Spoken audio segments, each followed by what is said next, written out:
Талдыбекова Медина Нурбековна.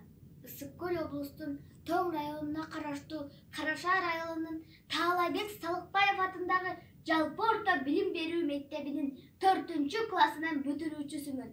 Ысык-Көл кыргыз бенети.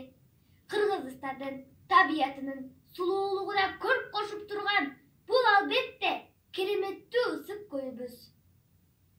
Көлүбүздүн тарыхта көптөгөн аталыштары бар.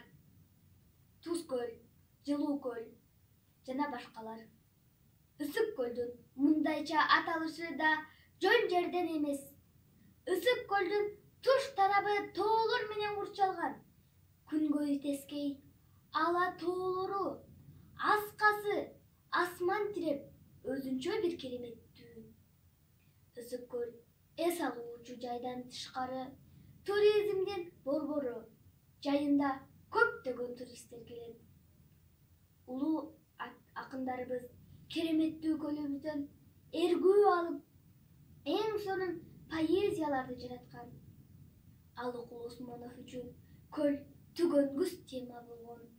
Атүгүл оорусуна шыфа тапкан. Ысык көлдө көптөгөн балыктардын түрлөрү бар. Көлүбүздү ар дайым таза кармап, жаратылышка аяр мамиле кылууга ар бирибиз милдеттүүбүз. Көлүбүздүн көркү ар бирибиздин намысыбыз.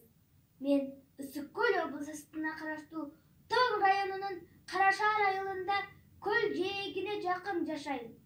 Эртең менен турганда Ысык көлгө кол чаптырып суктанам жана көлдүк экениме сыймыктанам.